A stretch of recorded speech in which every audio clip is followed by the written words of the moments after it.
দাদু এত মন দিয়ে দেখছে, দাদুর বাড়িতেও কিন্তু একটা কুকুর ছিল, ওর নাম হলো টমি। দাদু এতদিন পর কিন্তু খুঁজে রেখে দিয়েছে, আমরা যাবো বলে, আমাদেরকে দেখাবে বলে। প্রত্যেকবার গিয়েই কিন্তু বলতো আর খুঁজে পেত না, এইবার কিন্তু আগে থেকে খুঁজে রেখে দিয়েছিল। আর দিদিরা ওদিকে কিছু ঠাকুর বিসর্জন দেখতে, আমি বলেছিলাম যখন আমি গেছিলাম তখন ঠাকুর বিসর্জন হচ্ছিল না, আমি শুধু সিন্নি প্রসাদ খেয়ে আর একটুখানি ঘুরে চলে এসেছিলাম। তা দিদিকে বলেছিলাম ওখানে যখন যাচ্ছিস করা ঠাকুর বিসর্জনে হচ্ছে ভিডিও ক্লিপ করে আনবি।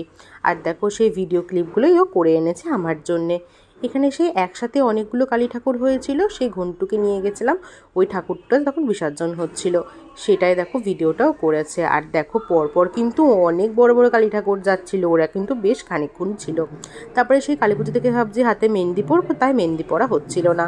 দেখো তখন প্রায় বাজছে 1:45-র কাছাকাছি, বাড়ি থেকে কিন্তু একটুখানি রাবড়ি নিয়ে গেছিলাম, ফ্রিজে ভোর ছিল, ভাবলাম একটু রাত্রিবেলা মিষ্টি খাই, ক্রেভিং হচ্ছে একটু এটাই খাই। আর ঘন্টুকে কিন্তু ওপরে রেখে দিয়ে গেছিলাম। মাঝরাতে কিন্তু বেশ ভালোই ছিল, হঠাৎ করে কিন্তু ঘন্টু বমি করতে শুরু করলো। তাই দেখো ঘন্টুকে একটুখানি ইঞ্জেকশন দেওয়াতে নিয়ে গেছিলাম। যেহেতু ভাইফোঁটা ছিল আর কালী পুজোর বিসর্জন ছিল, তাই কিন্তু কোনো ওষুধের দোকান খোলা ছিল না। তাই দেখো ইঞ্জেকশনটা নিয়ে একটা ছেলেকে দিয়ে কিন্তু বিকেলবেলা ইঞ্জেকশন দিয়েছিলাম। আর ততক্ষণে কিন্তু ভাইফোঁটার লগ্নও শুরু হয়ে গেছে। তা দিদি প্রথমে যেহেতু বড়, তা দিদি কিন্তু প্রথমে দাদুকে ফোঁটা দিয়ে দিল। আর ঘন্টু কিন্তু ওদিকে নিজের মতো ঘোরাঘুরি করছিল, ওর কিন্তু মেন লক্ষ্য ছিল মিষ্টি। সকাল থেকে সত্যি কথা বলতে গেলে কিছু খাইয়েছিল কিনা আমার মনে নেই, রাত্রিবেলা হঠাৎ করে বমি করেছিল, তাই খুব টেনশন হচ্ছিল। এখন না ঘন্টু যদি একটুখানি বমি করে না, খুব বেশি ভয় লাগে, মনে হয় যেন কি না কি হয়েছে ওর। ওর কিন্তু রক্তের রিপোর্ট করা হয়েছিল, তারপরেও কিন্তু ওর একটা রিপোর্ট করেছিলাম, সেটা কিন্তু তোমরা আস্তে আস্তে জানতে পারবে অন্য ভিডিওগুলোতে। দিদি দেখো প্রথমে দাদুকে ফোঁটা দিয়ে দিল, দাদু একটু দিদিকে আশীর্বাদ করে দিল, তারপরে দেখো জল মিষ্টি খাইয়ে দিল।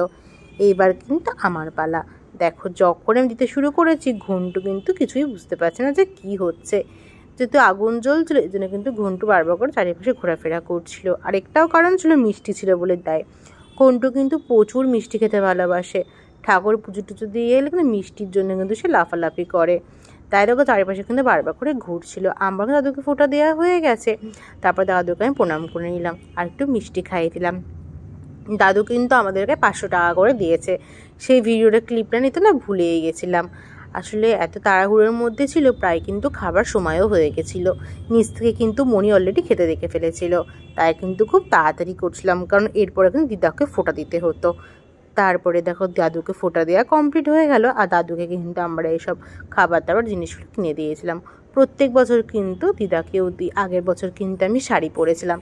এই বছর তো তাড়াহুড়োর মধ্যে আর ঘন্টুর শরীরটা যেহেতু ভালো নেই, এর জন্য কিন্তু এত কিছু আর করতে পারিনি, কোনো রকমের একটা জামা পরেই ফোঁটা দিচ্ছিলাম। দিদা কিন্তু মন খারাপ করছিল বলে তাই আমরা রাস্তা জামা পরে কিন্তু কোনো রকমের ফোঁটা দিচ্ছিলাম, তো দিদার ভাল লাগে। আর দেখো যতক্ষণ কিন্তু আমরা ফোঁটা দিচ্ছিলাম, ততক্ষণ কিন্তু ঘন্টু আমাদের চারিপাশে ঘোরাফেরা করছিল। ও কি করবে সত্যিই বুঝতে পারছিল না। প্রত্যেক বছর কিন্তু মামার বাড়িতে ভাইফোঁটা দিদা দাদুকে দিতে কিন্তু খুব ভাল লাগে, যেহেতু আমাদের কোনো ভাই নেই, তো তাই দিদা দাদুকে দিই। তো দিদা দাদু কিন্তু ভাইয়ের জায়গাটা আমাদের নিয়ে নিয়েছে। সত্যি কথা বলতে গেলে কোনো আক্ষেপও নেই যে আমাদের কোনো ভাই নেই, আমরা 2 বোন কিন্তু বেশ ভালোই আছি।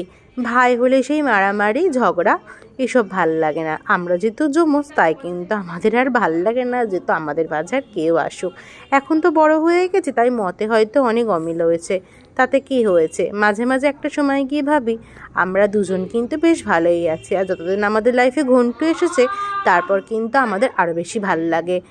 ঘন্টু না থাকাকালীন কিন্তু আমাদের আগে খুব মারামারি ঝগড়া এসব হতো। ঘন্টু যবে থেকে আমাদের জীবনে এসেছে তবে থেকে কিন্তু আমাদের জীবনটা অনেকটাই বদলে গেছে। থ্যাংক ইউ ঘন্টু আমাদের জীবনে আসার জন্যে, তোকে যতটা নিয়েই বলবো ততটাই যেন কম হবে। তারপরে দেখো ফাইনালি আমি বসে পড়েছি দিদাকে ফোঁটা দিতে। আর ওই দিকে একটা জিনিস লক্ষ্য করেছো, তখন দিদিকে মিষ্টিটা খাইয়ে দিচ্ছিল, তখন দেখেছো ঘন্টু কেমন জিভ দিয়ে চাচ্ছিল। ওই দেখো খেতে দেখে কিন্তু চলে গেছে, দাদু কিন্তু ডেকে গেল, কী রে তোদের হয়নি। আমরা কিন্তু বেশ তাড়াহুড়ো করছিলাম। তারপর দেখো দিদাকে একটুখানি মিষ্টি খাইয়ে দিলাম, দিদার যেহেতু সুগার আছে দিদাকে অল্পই খাইয়েছি। দিদা বলছে আমার ছবি তোল, এরকম করে ছবি তোল, দেখ ভাল লাগবে। দিদা কিন্তু সবসময়ের জন্য আমাকে ভিডিও করার জন্য অনেক বেশিই বলে। দিদা কিন্তু সত্যিই বেশি খুশি হয়, আমি ভিডিও বানাই, কেউ খুশি হোক বা না হোক দিদা কিন্তু সত্যিই খুব খুশি হয়। দিদা সবসময় চাই আমি আর দিদি দুজনে যেন নিজের পায়ে দাঁড়ায়, নিজে যেন কিছু একটা করি।